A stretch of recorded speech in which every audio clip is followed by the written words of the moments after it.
Hello everyone, welcome to this next lecture of our history option answer writing session, जिसमें हम history optional के topics के possible questions के answers को discuss करते हैं।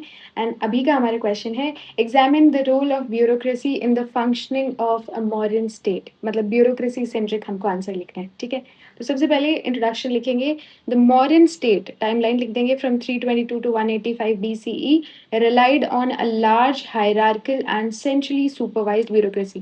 ब्यूरोक्रेसी के कुछ फीचर्स हैं कि वो बहुत बड़ी जो ब्यूरोक्रेसी थी, हायरार्किकल थी, centre, provincial, local level, district level, then local level and centrally supervised bureaucracy हमको देखने को मिलती है। तो ये बेसिक 3 फीचर्स लिख देंगे, है ना। To translate royal authority into effective administration across its a vast empire. कोई भी आप इंट्रोडक्शन लिख रहे हैं, कंक्लूजन लिख रहे हैं, वास्ट एम्पायर का एक लॉजिक कहीं भी लगा दीजिए, क्योंकि वो ऑलमोस्ट सब किसी में लग जाता है।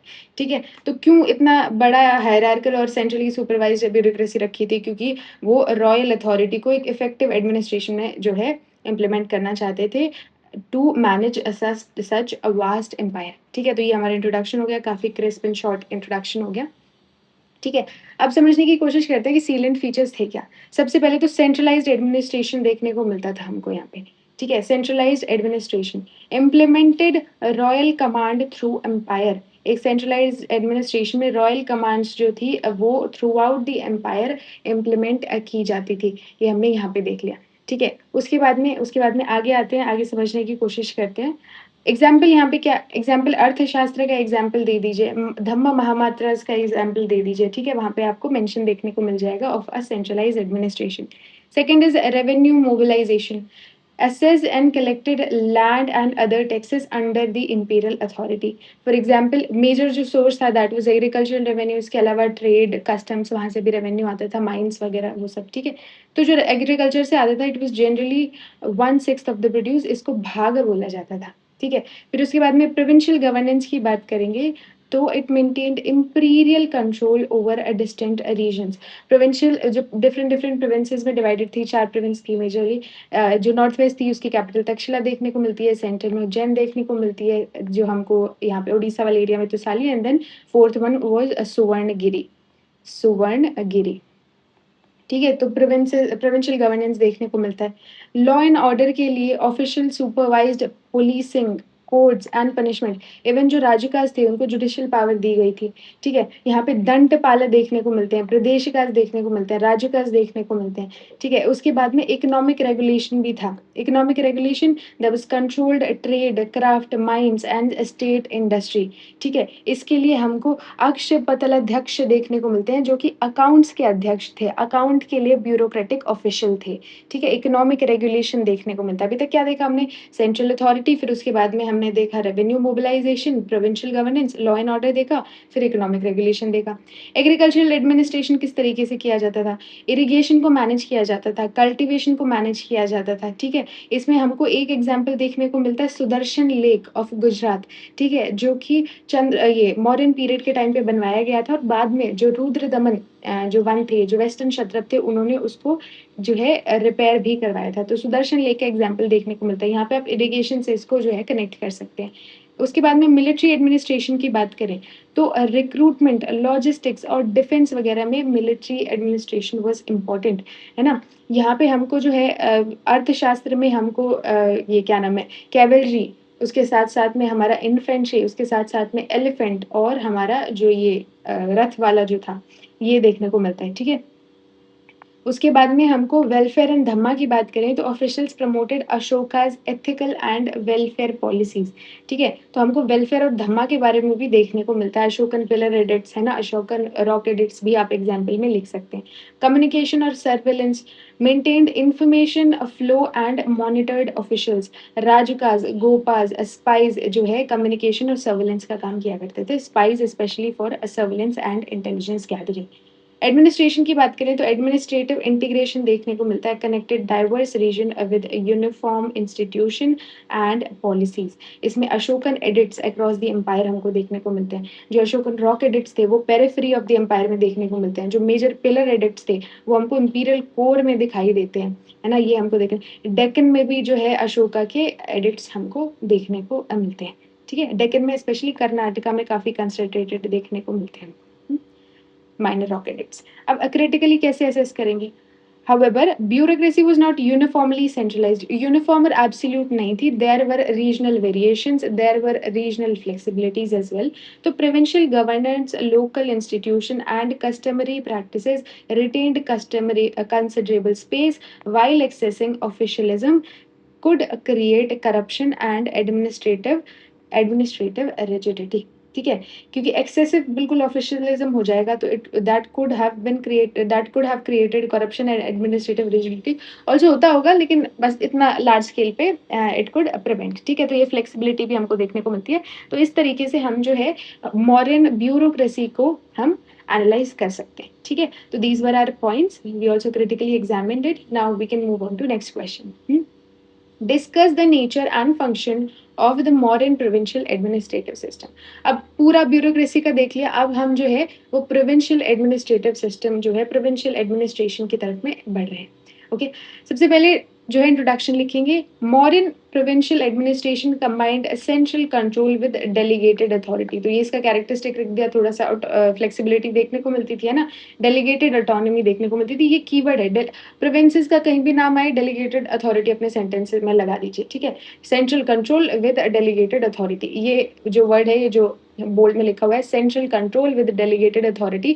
जहां भी प्रोविंशियल एडमिनिस्ट्रेशन की बात है, यहाँ वहां पे आप ये लिख सकते हैं. ठीक है, enabling empire to govern its vast and diverse territory. और ऐसा क्यों था, ये central control with delegated autonomy क्यों था? क्योंकि इतना बड़ा एम्पायर है, इतना डाइवर्स एम्पायर है. ठीक है, इतना वास्ट टेरिटरीज हमको देखने को मिलती है. उनको इफेक्टिवली गवर्न करने के लिए डेलीगेटेड ऑटोनॉमी देना जरूरी था, बट उसके साथ साथ में सेंट्रल कंट्रोल रखना भी जरूरी था. तो ये हमारा इंट्रोडक्शन हो गया. नेचर एंड फंक्शन क्या था? सेंट्रलाइज्ड फ्रेमवर्क देखने को मिलता है. 4 मेजर प्रोविंस देखने को मिलती हैं जिनकी कैपिटल जो है हमको तक्षशिला के साथ में उज्जैन के साथ में तोसाली एंड तोसाली के साथ में सुवर्णगिरी देखने को मिलती है. ठीक है, सुवर्णगिरी देखने को मिलती है. प्रिंसली गवर्नशिप देखने को मिलती है. प्रिंसेस और कुमार जो है वो प्रोविंसेस को हेड करते थे. इससे थोड़ा सा जो है रॉयल लॉयलिटी भी बनी रहती है, क्योंकि रॉयल फैमिली के लोग ही गवर्न कर रहे हैं प्रोविंसेस में, है ना. तो मेजरली प्रिंसेस और रिलेटिव्स या फिर जो राजकुमार होते थे वो गवर्न करते थे. जैसे फॉर एग्जांपल अशोका बिंदुसार के टाइम पे उज्जैन को संभालते थे, वेरस उनके जो भाई सुशीम थे वो तक्षशिला को संभालते थे. ठीक है, आगे आएंगे तो strategic location. Provinces protected frontier and trade routes. जैसे for example Takshashila north west area में, उज्जैन वहाँ पे ट्रेड रूट निकलता है. तो साली है ना, वेस्टर्न हमको वो ईस्टर्न देखने को मिलता है, ईस्टर्न एरिया देखने को मिलता है. और डेक्कन में अपना कंट्रोल एस्टैब्लिश करने के लिए सुवर्णगिरी. तो स्ट्रेटेजिक लोकेशन भी देखने को मिलती है इन प्रोविंसेस की हमको. रेवेन्यू कलेक्शन की बात करें तो ऑफिशियल्स जो है वो असेस करते थे और कलेक्शन को वो जो है कलेक्शन किया करते थे, और सेंटर के पास, सेंटर ट्रेजरी के पास में वो पैसा जाता था. ठीक है, भाग हमने देख लिया. एग्रीकल्चर प्रोड्यूस का 1/6 जो पार्ट है उसको भाग कहा जाता था. लॉ एंड ऑर्डर मेंटेन करते थे. They maintained peace and administrative justice. Pradeshikas, Rajukas जैसे ऑफिशियल्स हमको यहाँ पे देखने को मिलते हैं. ठीक है, मिलिट्री रोल की बात करें तो frontier province supported imperial defence. जो फ्रंटियर प्रोविंस थे, फॉर एग्जांपल तक्षशिला, वो इंपीरियल डिफेंस का काम करते थे. अगर आपने वहाँ पे अपनी पकड़ मजबूत कर रखी है तो कोई बाहर से अगर कोई अटैकर आ रहा है वो आसानी से आपके प्रोविंस में अटैक नहीं कर पाएगा, है ना, अगर आपकी प्रेजेंस है वहाँ पे. तो मिलिट्री रोल, स्ट्रेटेजिक लोकेशन के साथ साथ में मिलिट्री रोल भी हमको यहाँ पे देखने को मिलता है.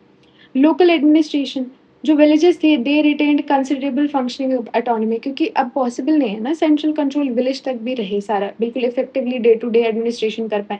तो हमको यहाँ पे लोकल एडमिनिस्ट्रेशन भी देखने को मिलता है.